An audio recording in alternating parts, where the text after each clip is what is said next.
Salut mes amours, j'espère que vous allez bien parce que nous, la Pierrette Coq TV, on est bien par la grâce de Dieu. Toujours la famille, comme d'habitude, mes amours, notre communauté, tu es pour te partager na bino oezo les réseaux sociaux. Oh Seigneur, Serette, Vanessa, Zwa Kitino Yara Chato Vanda, to beta na masolo, la famille. Panel les a koningana, comme d'habitude, biso to yaka to accompagnaka. Basta na biso. Biso to ba lobeli. Bon basa la action biso to yaka ko décortiquer. Na ça c'est bomoni réseaux sociaux ndengezana ya kuningana. Pona sœur na biso yo Vanessa. Ou petite sœur ya Musika. Petite sœur na biso Vanessa. Mais avant biso no tokende, tokota no masola Vanessa, tokotia batu mibale. Tokotia no ba commentaire batu mibale. Après, tu as la bino Vanessa, y moko bokomona. Bon, biso tokoya. Tu commenter, mais tu yokanano. Ba point de vue à batumi balé. Oh, ya moko aza koni. Ayebi fait Vanessa bien. Oh, ba bandi réseaux sociaux depuis la nuit des temps. Parce que Vanessa aza moutale lote na réseaux sociaux. Aza plus de 10 ans na réseaux sociaux. Monsieur ou pasteur Makoso. On peut finir avec le dossier du pasteur Marcelo qui décide de se remarier et tous les maudits sont contre lui.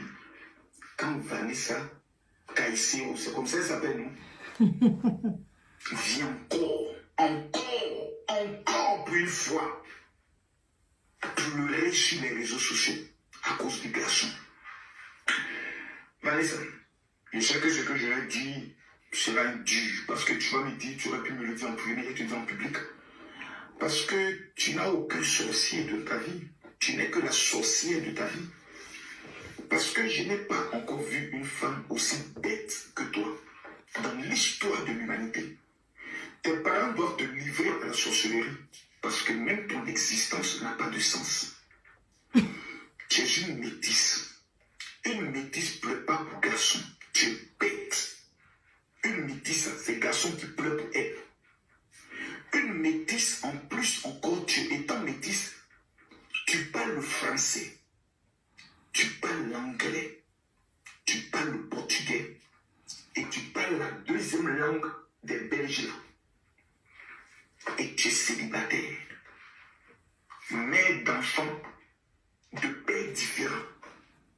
Quand tu rencontres les hommes là, tu ne sais pas qu'on ne doit pas baiser sans le mariage. Ça, tu le sais, tu es chrétien, non? Tu t'en prends à qui? Qui décide d'aller vivre dans la débauche sexuelle sans utiliser même le préservatif et les contraceptions? Tu prends enfant, tu viens avec ton gros ventre qui danse devant nous, tu enseignes. Mais tu as un problème mental. Tu as besoin de te faire soigner. Excuse-nous parce que la vérité est blessante. Il faut que pour une fois, tu arrêtes de nous faire chier avec tes vidéos à la con. Belle femme. On te regarde, tu ne ressens même pas quelqu'un qui a fanfou. Quand tu t'habilles dans tes robes de soirée, tu parles le portugais. Ça veut dire que jusqu'au Brésil, tu peux avoir un mari. Tu es une métisse. Tu parles anglais. Ça veut dire tous les milliardaires anglophones. Tu es tant belle, mince, femme de milliardaire. Tu peux avoir tous les hommes à tes pieds. Non. Toi, comme tu es une idiote, c'est Congolais barbu que toi tu aimes. Et tu as un problème là. Mais tu sais pas ce que tu veux dans ta vie. Toi, c'est les Congolais barbus que tu aimes. Vous mettez ta main dans les barbus, ton petit switch. Mais je t'aime. Tu as un problème. Tu es bête. Tu es bête. Tu arrêtes de nous faire chier. Tu arrêtes de nous faire chier. Soit tu regardes tes enfants de pères différents. Parce que quand tu as été avec Pierre, ça n'a pas marché. Paul, ça n'a pas marché. Mathieu, ça n'a pas marché. André, ça n'a pas marché. Le problème n'est plus les hommes. Le problème, c'est toi. Tu fais quoi dans le milieu des noirs? C'est gospel tu veux. Voici les conséquences. Mais c'est pas camarade de quelqu'un. Et tes ex, là, tant qu'ils voudront te baiser, il suffit qu'ils t'envoient un message, un jour, mets ton esprit, tu vas encore écarter. Mais pas venir afficher avec eux, tellement que tu veux montrer que tu l'oeuvres. Tu es bête. si tu étais ma fille, j'allais te bastonner d'une manière et ça allait te dégoûter. C'est parce que quelqu'un t'a pas encore dit la vérité. Tu es tellement bête qu'on n'a pas encore vu une fille métisse, mesclée, qui parle 4 langues, qui est aussi bête que toi. Tu t'assois, tu as déjà plus de millions d'abonnés. Tu vends les produits, tu fais sauter ta marque, tu es concentré sur ton boulot. Tu vas assister à des conférences de leadership. On dit par exemple, il y a le tapis où j'attends, tu t'en vas. Mais non, toi, tu veux toujours chercher un Congolais barbu. Comme si tu es en compétition, comme si on t'a voûté, on a travaillé ta vie avec un sort. À un moment donné, là, il faut t'asseoir, il faut te dire, en te giflant, je dois arrêter d'être bête, je vais prendre ma vie en main. Mais tu ne pourras pas le faire parce que on a l'impression que toi, tu t'es déjà vendu. Tu n'as même pas 40 ans. Jeune femme, belle, métisse, femme de footballeur international, femme de milliardaire, femme qui peut tout réussir, un bon respect auprès de toi. Il te regarde, il est fier. Oeza makoso, mola mbali mutalobi. Siko so tolongwe na makoso, toke negoyoka sikoyo, point de vie, yandeko mususu mwana mwasi. A propos kaka ya, sœur na biso, jeune sœur na biso, Vanessa. Ndeko ana mwasi alobini. S'il y a un talent qui a été freiné, une étoile qui a été éteinte, c'est celle de Vanessa qui est zéro. Tiens, Vanessa, c'était la fille vers 2016-2017 qui cartonnait sur Facebook. Vanessa, c'était la plus drôle, la plus fraîche, la plus gaie, la plus pétillante. En plus de sur quoi elle est belle, c'était vraiment le genre de femme que les hommes même aimaient. La femme talentueuse. Une vraie comédienne qui allait être loin aujourd'hui, là, en 2025. Avant tous les influenceurs qu'il y a maintenant, là, c'était Vanessa qui faisait partie des pionnières de l'influence et de la comédie vers 2016-2017. Qu'est-ce qui s'est passé? C'est parce qu'elle est partie dans les histoires d'hommes. Voilà aujourd'hui ce que ça donne. Une fille sur TikTok qui pleure, qui s'affiche, qui s'expose. Une fille aujourd'hui, on voit plus les partenariats, on voit plus les contrats qu'elle fait, on voit plus les opportunités professionnelles, on ne sait même plus ce qu'elle devient, ce qu'elle fait. Une fille qui était lancée, une fille même Dieu avait mis sa main sur sa vie. Cette fille-là, si elle s'était pas mélangée à de la médiocrité, à des vieux gars, cette fille elle serait loin. Elle serait loin, même si vous vous moquez d'elle. Mais malheureusement, c'est une leçon de vie. Vos histoires d'hommes à tout prix, voilà ce que ça donne. Ça me fait de la peine parce que je me dis, comment à 31 ans, on peut vivre autant de peine de cœur. Tu as essayé une fois, ça n'a pas marché. Tu as essayé 2 fois, ça n'a pas marché. Bon, tu repars encore 3e fois. Des schémas qui se répètent. Toujours la même finalité. Aucun d'eux ne te respecte, aucun d'eux ne t'honore. Ta famille même n'en peut plus. Et j'ai cru comprendre que dans un live, tu disais même tu t'en fous avec ta mère. Mais normal. Tu déshonores ta famille. C'est triste à dire, mais les choix que tu fais ne t'honorent même pas toi-même.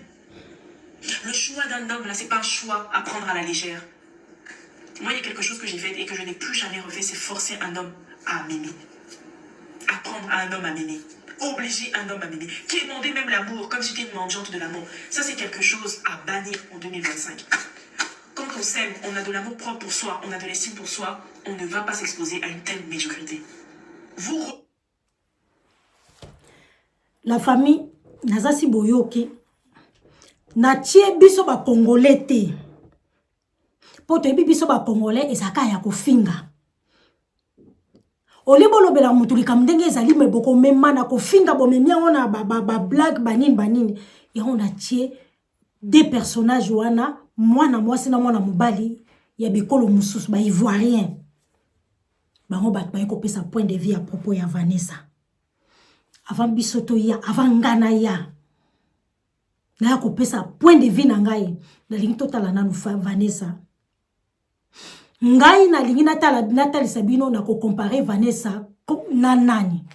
Tolanda nini Vanessa sala et puis toko tia mo mutu moko susu ya Barbie mususu ayewana. Quand Vanessa elle aime trop de Barbie, to tile pe mutu mususu Barbie mususu ayewana pourquoi pas comme solo bi to yoka peke akomina ye parce que mutu ana aso auto-proclamé déjà par à Vanessa, ça côté ici, audience. Ce qu'on a fait à Vanessa. Et ce que Vanessa a fait elle-même aux autres. Si ma bombe saute, on peut sa point de vue, Tolanda. Libre. Quelle méchanceté. bien toi, tu n'as pas reconnu ton enfant. Tu ne t'en fous de l'enfant. Tu n'es pas là pour l'enfant. Hey! Pour me terminer, si je termine aujourd'hui, qui va prendre soin de ces trois? Toi qui n'es même pas là, ta famille n'est pas là. Avec ma folie, je suis dedans. Avec ma tristesse, je suis dedans. Avec ma faiblesse, je suis dedans. Je me lève jour et nuit pour mes enfants. Je fais du mieux que je peux. Mais toi qui n'es pas là, qui est à gauche, qui est à droite, qui est à gauche, qui est à droite, mais tu veux seulement que je tombe jusqu'à terre. Que tu ne vas pas aussi réussir. Je te dis devant Dieu. J'ai eu déjà 2 enfants avant toi. Et vous 3 là ensemble.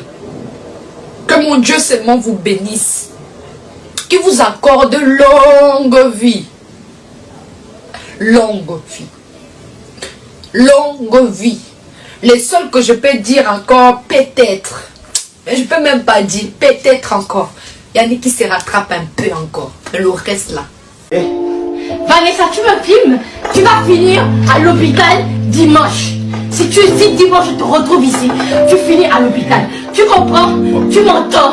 Ici, c'est la maison de mon mari. La première fois que je suis venue, j'étais calme. Mais là, Vanessa, tu vas finir à l'hôpital. Tu comprends? C'est pas ta place. Tu as compris? Pétasse, voleuse de mec. Et tu n'as même pas honte.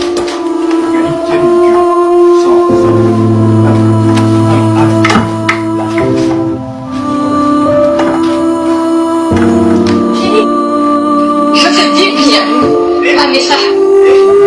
Vanessa, tu vas finir à l'hôpital dimanche. Si tu es ici dimanche, je te retrouve ici. Tu finis à l'hôpital. Tu comprends? Tu m'entends? Ici, c'est la maison de mon mari. La première fois que je suis venue, j'étais calme. Mais là, Vanessa, tu vas finir à l'hôpital. Tu comprends? C'est pas ta place. Tu as compris? Pétasse, voleuse de mec. Et tu n'as même pas honte.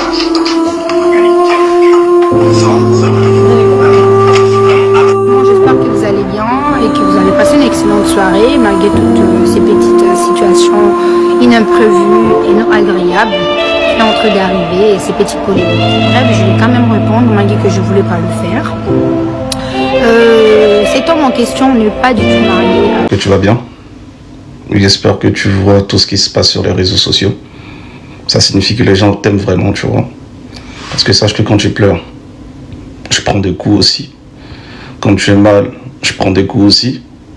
Donc j'aimerais vraiment que je te remette petit à petit. Et ton retour, j'aimerais qu'on discute. Tout le monde t'a connue en tant qu'une belle femme, charismatique, joyeuse, la bonne énergie positive. Toujours bien. Aujourd'hui, ça peine beaucoup de personnes. Et ça fait 2 fois qu'on m'accuse d'être celui que je ne suis pas. Et je pense que c'est pas anodin. Peut-être que c'est un signe de Dieu. Peut-être que Dieu nous veut nous montrer quelque chose. Donc j'aimerais bien qu'on discute, toi et moi. En tout cas, pour l'instant, prends ton temps. Prends le temps qu'il faut. J'attends ton retour avec impatience. La famille naza si tomoni Vanessa yewana toyoki yazolela. Tomoni Vanessa yewana. Mibali yango Vanessa landaka. Tanga kineko bote la mobali ya batu pa mwasi wana bandeko lela. Na fule pe tocheli bino frère oyo baza ba kokani. Na mobali oyo soi-disant asimisi Vanessa touche. Yo na pasa kotisi audience na ye. Siko biso tolito loba. Ma chérie. Camille Makoso alobiawa. Tu parles 4 langues. Tu es intelligente. Tu es belle. Na cheo wana na chena photo ya Didi Stone. Vanessa bino bato bobandi réseaux sociaux bato liboso. 2016 ozaki na réseaux sociaux. Ça fait presque 10 ans. Bientôt là, 10 ans. Tu verras 10 ans sur la toile. Tu es sur les panels. Vanessa a eu l'opportunité belle, ma chérie. Problème est biso ba Congolais. Et le belaka Vanessa te zo le bela batunyo soe. Problème problème na biso entre nous et nos hommes congolais. Nos hommes congolais sont pas pareils comme des anglophones. Remarque wana nazanga mota rosala de toutes les façons c'est comme ça. O bayebi. Ba anglophone tellement ba comprendre ma kambango. Un anglophone soka monique parce que balobi loko ba bengi chance ba pesa on pas mutu nyonso te. Un anglophone asa soka moni kazana mutu wana zana mwa nguya mwa mfuya mwa chance on zamba pesa etam susu elle bouge et fait des choses. Un anglophone akotindika mwa sana liboso ya kozala sima akotindika ya ko soutenir ye. Ba congolais te matwa mitema mabe. Congolais za pire même akoza kazana yo. Azomona ke yo za une étoile. Mais na sa motema ne déjà keto se koti.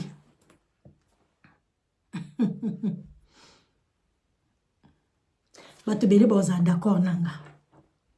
Na bana mibale bele ba oza d'accord nanga. Ba bono balandaka Pierrette Coq TV ba kozala d'accord nanga que ça soit des filles ou des garçons, des hommes ou des femmes.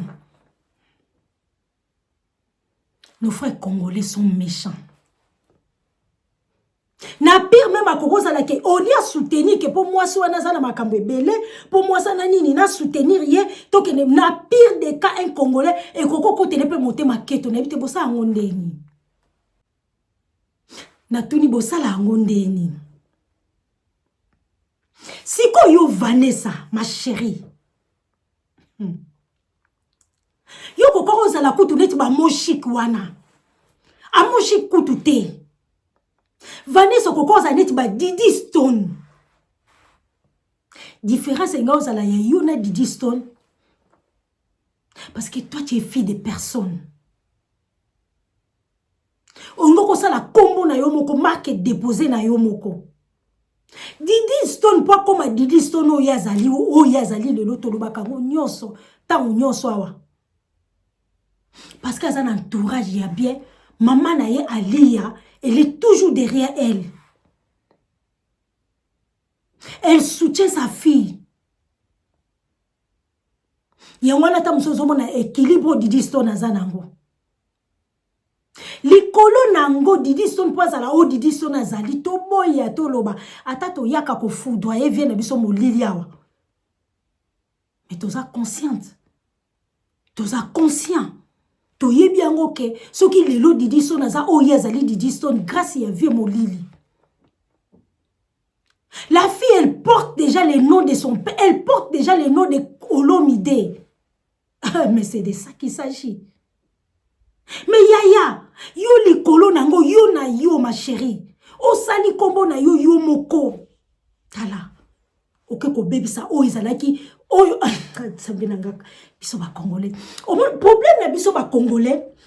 Tout le monde rappelle eloko ezoki na ona ko beba ozomona. Olio bongiso zo bongisa te. Titango ko beba sima bokom ko luka bandoki bokom ko luka bato bokom ko luka babuke misère bokom ko luka banani bakomba bato. Vanessa. Première fois erreur. Yaya. Biso nyoso sala berère. Première fois na vie eza erreur. Au boti mbala liboso yaya eza erreur.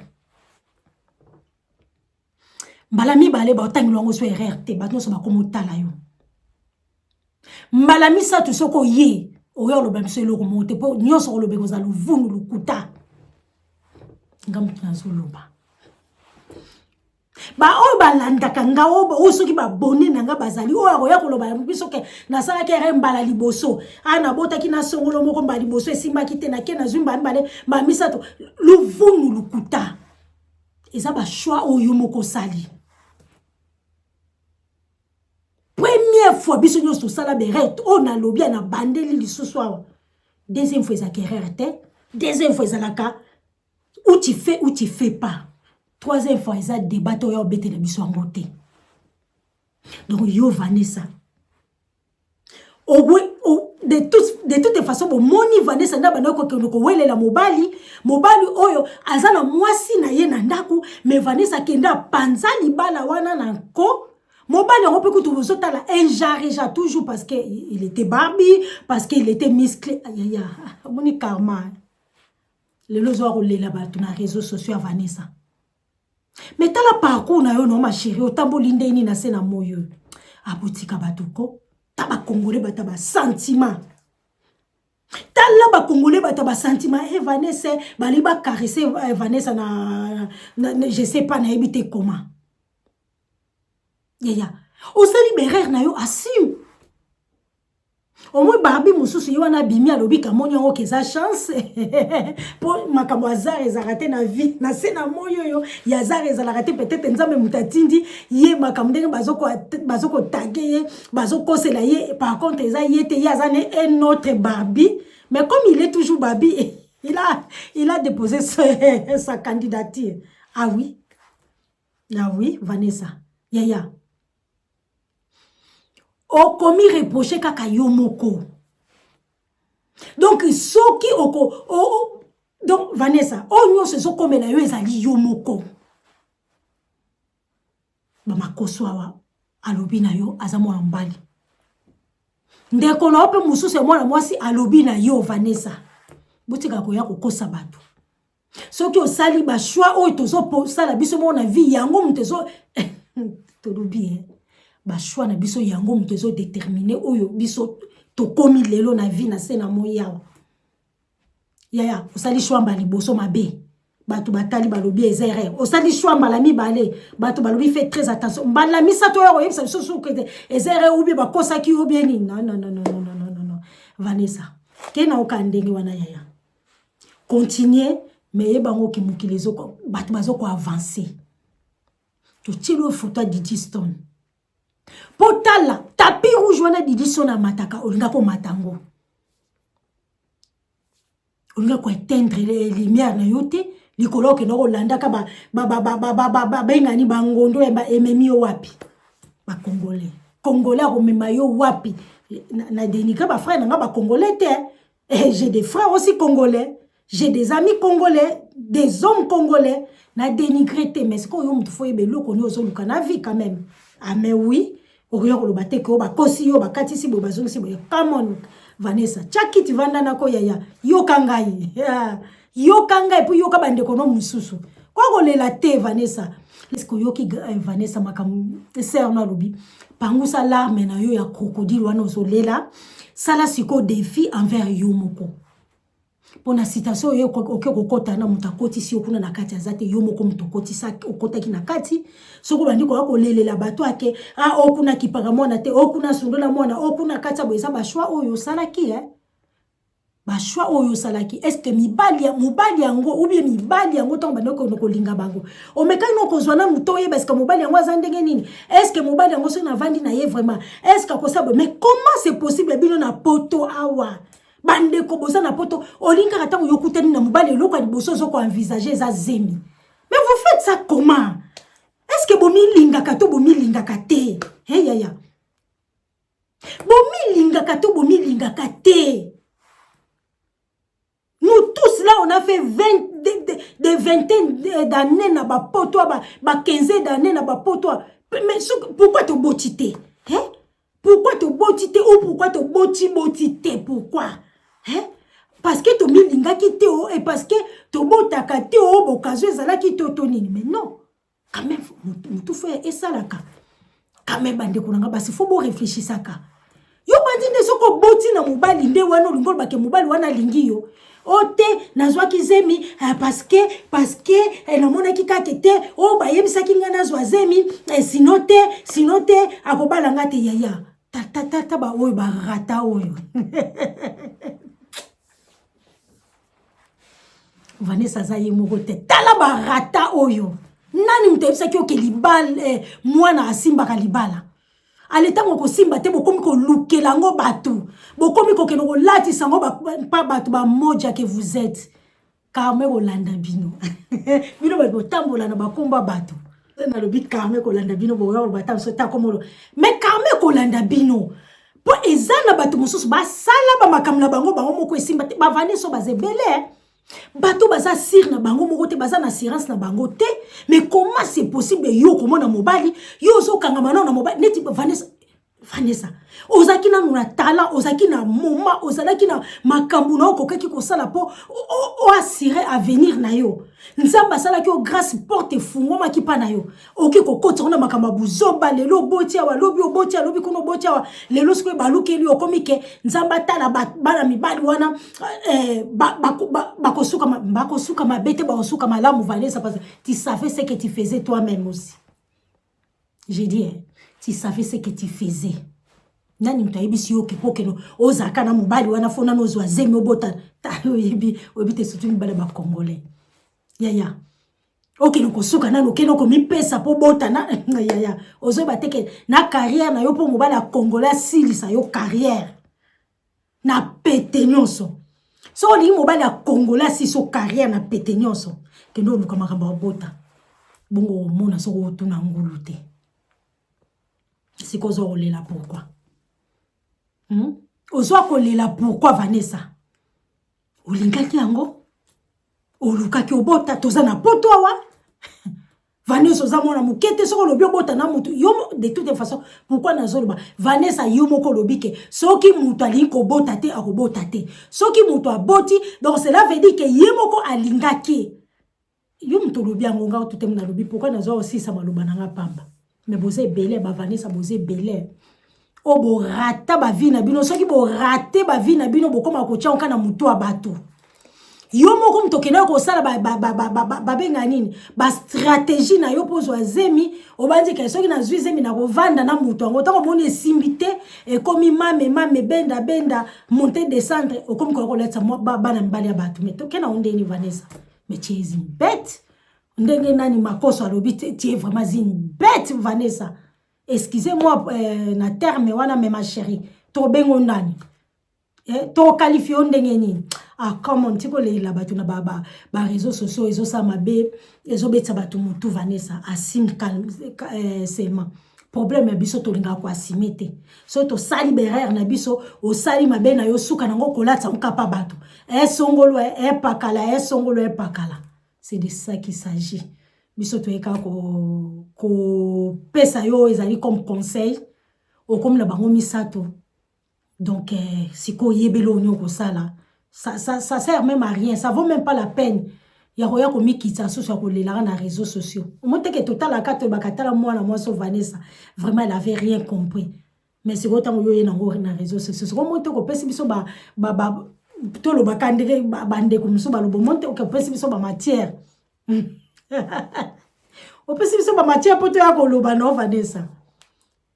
Ato leli ato zongeli ye akosala yo eloko te akopesa yo eloko te ndenge si bobandi na yebo okeka ndenge wana ndenge kami général makoso alobi ressaisis-toi, tu es une belle femme, essaie de faire autrement au monde ke ko simba